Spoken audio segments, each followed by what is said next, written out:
17 juillet au 2 août 1945. Très bien, 17 juillet au 2 août 1945. Maintenant, les acteurs. C'était Truman des États-Unis. Très bien. Maintenant, Roosevelt n'est plus là, mais c'est Truman qui prend sa place. Oui, parce que Roosevelt a été assassiné le 12 avril 1945. Il n'avait pas assisté, il était déjà assassiné. Donc, le 12 avril 1945, Roosevelt est déjà assassiné. C'est bon. Adja, il y avait aussi Stalin II. Il y avait Clément Attlee. Oui. Mais avant Clément Attlee, c'est Churchill, c'est en pleine conférence qu'il a été remplacé par Attlee. Parce que on cite pas Churchill. On cite les deux, Attlee et Churchill, parce que c'est Churchill d'abord après Attlee, parce qu'il a été remplacé, il a perdu les élections. Durant la conférence, il a perdu les élections de représentativité. C'est bon, les deux ont assisté à la conférence, mais l'autre n'a pas terminé, parce qu'il a perdu les élections, il fallait le remplacer. Tu as vu? Voilà, très bien. Maintenant, les décisions. Les décisions prises. Oui. C'était l'Allemagne et les 4 D sont mises en place. Très bien, la mise en place des 4 D, dénazification, désindustrialisation, démocratisation et démilitarisation. Très bien. On a aussi dit que l'Allemagne doit payer 20 milliards de réparations de guerre. Très bien. Oui, ça reste. La création du tribunal de De Nuremberg, très bien. Les criminels en novembre 1945. Très bien.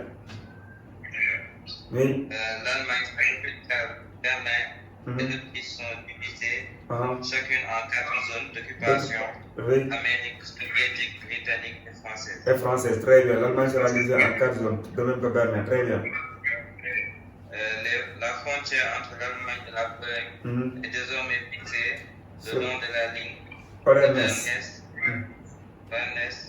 et la Pologne vers des territoires à l'est au profit de l'URSS. Très bien. Donc quand on parle de ligne Odernest, c'est le long d'un fleuve. Odernest, c'est un fleuve. Très bien. Parfait. Alors, 2. L'année de création de l'ONU. L'ONU a été créée quand? Quelle année? En 1944, 1949, 1945, 1955. C'est quelle date? Quelle année? Quoi? Création de l'ONU. Deuxième consigne. Oui, l'ONU. Oui, il y a 5 ans. La création de l'ONU. Oui, il y a. Ça a été créé lors de la décision c'était prise lors de la conférence de San Francisco. Oui, San Francisco. Quelle année? Oui, c'était en quelle année? 1945, très bien, c'est en 1945. Oui, j'ai entendu. Il faut dire, c'est quelle date? C'était le? C'est la date, mon Dieu. Oui, le 26 juin 1945. Et officiellement, le livre va entrer en vigueur le 24 octobre 1945. On a compris? Allez, troisième consigne. Il y a l'autre qui est à côté. Elle peut citer. Elle peut participer. C'est comment son nom? Massa.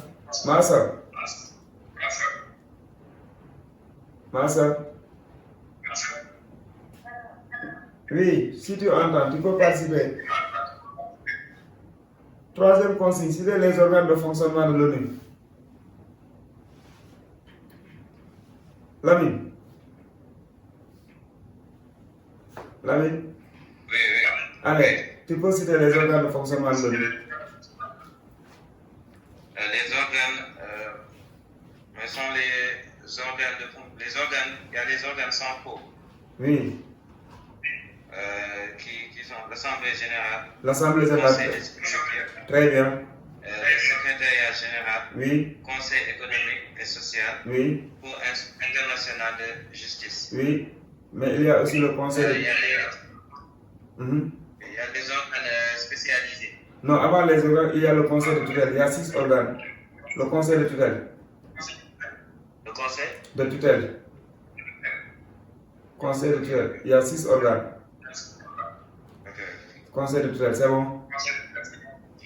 Voilà, maintenant, à part ces organes, l'ONU maintenant intervient avec des institutions spécialisées. Maintenant, tu donnes quelques organes, institutions spécialisées et leur domaine d'intervention. Quel organe, institution spécialisée par exemple? On a l'UNESCO. Très bien, l'UNESCO, que signifie l'UNESCO? Oui, il faut connaître la signification.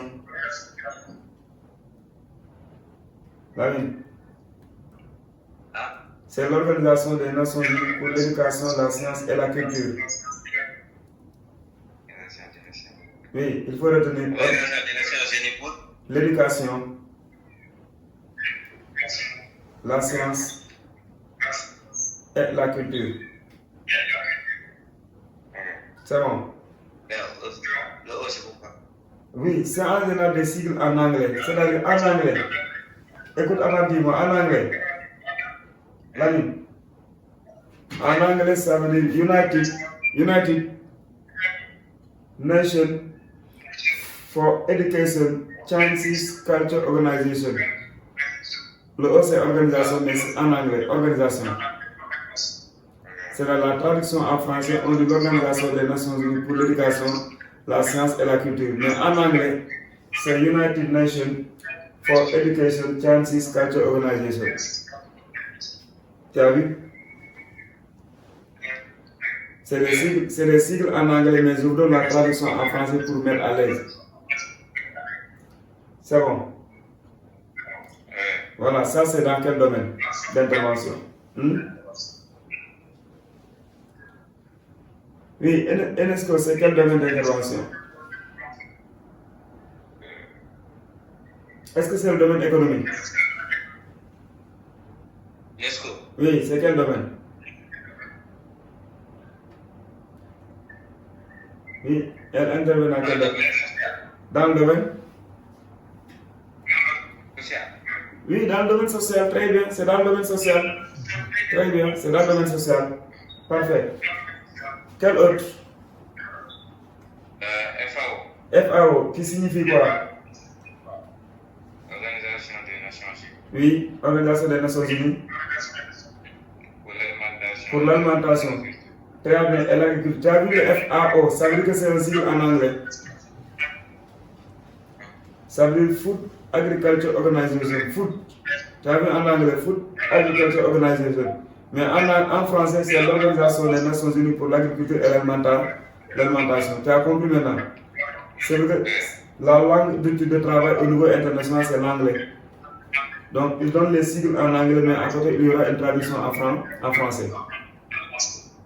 Voilà, c'est très bien, il faut faire attention. Donc, ne vois pas les sigles là, mais à chaque fois, il faut essayer de dire la traduction en français. Voilà, c'est bon. Très bien. FAO, c'est toujours quel domaine? C'est le domaine? C'est le domaine économique. Organisation des Nations Unies pour l'alimentation et l'agriculture. Alimentation. Oui, alimentation. Quand on parle d'alimentation.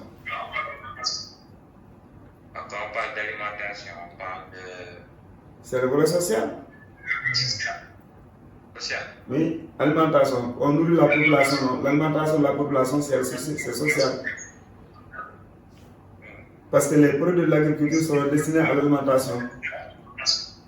Food, agriculture, organisation, c'est vrai que c'est pour effectivement satisfaire les besoins de la population. C'est bon? Est-ce que tu peux me donner au niveau économique? Quelle est l'organisation au niveau économique? Au niveau économique? Oui.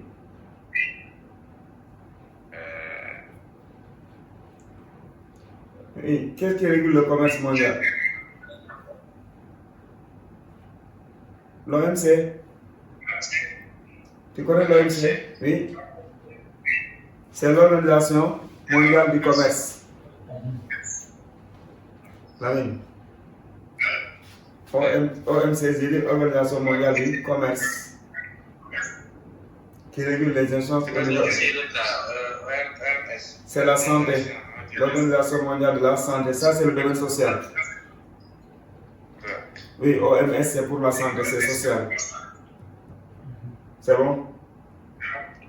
Oui, mais le domaine économique, c'est l'OMC. Maintenant, au niveau financier.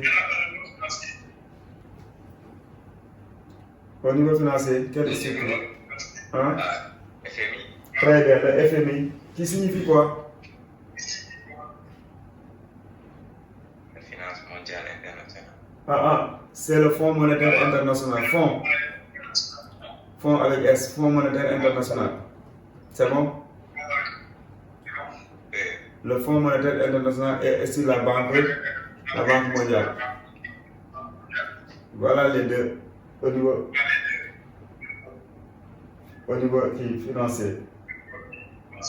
Alors, avant l'OMC, on avait une structure au niveau des échanges, comment on l'appelle? Avant la mise en place de l'OMC. Avant la mise en place de l'OMC. Oui, l'OMC est né quand? En quelle année? Il n'y a pas longtemps, c'est en 1995. L'OMC, c'est en 1995, lors de la conférence de Marrakech au Maroc. Mais avant l'OMC, on avait ce qu'on appelle le GATE. Avant l'OMC, il y avait le GATE. Tu connais le GATE? G-A-T-T. Avant l'OMC, c'était le GATE. G-A-2-T. Le GATE. General Agreement on Tariff and Trade. C'est l'accord général sur les tarifs douaniers et le commerce. C'est cette structure que l'OMC a remplacée. Il faut le connaître. Donc, avant l'OMC, c'était le GATE. General Agreement on Tariff and Trade. Accord général sur les tarifs douaniers et le commerce. Donc, c'était l'accord général. Accord général sur les tarifs douaniers et le commerce. Sur les tarifs douaniers. Et le commerce. Accord général sur les tarifs douaniers et le commerce.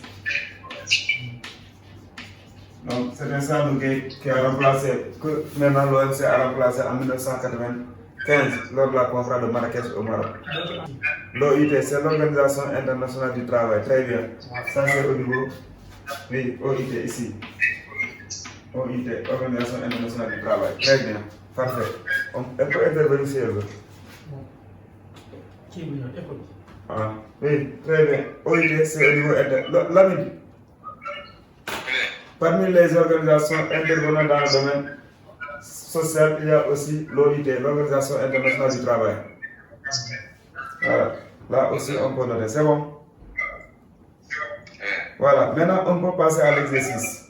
Il y a deux questions d'abord. Oui, il y a deux questions que l'autre a posées. Allez-y. Non, deux questions différentes. Oui. Pour deux personnes. La femme n'a pas été invitée. N'a pas été invitée. Oui. C'est mal formulé. Oui, c'est mal. Oui, c'est bon. À la conférence de Yalta. Oui. Quelle autre? Deuxième question. L'autre, ça c'est Bassin San, l'autre c'est Master. C'est la question, quelles sont les conséquences humaines de ce conflit à la France dans la guerre? Oui. Quand on parle de la participation de la France à ces conférences, c'est les grandes puissances qui ont dominé, qui ont parvenu à éliminer l'Allemagne, qui sont les grands décideurs qui ont décidé, qui ont organisé cette conférence. La France était dominée par l'Allemagne, était occupée, et la France ne pouvait pas donc faire parmi les grandes puissances qui ont dominé le monde.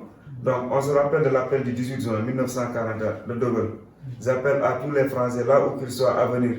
La France a perdu une bataille, mais la France n'a pas perdu la guerre. C'est que la France était à terre. C'est les autres maintenant qui ont fait face à l'ennemi. C'est à eux de décider. Parce que par rapport à la victoire, la France n'a pas joué un grand rôle. C'est que la France ne va pas jouer aussi un grand rôle dans les décisions.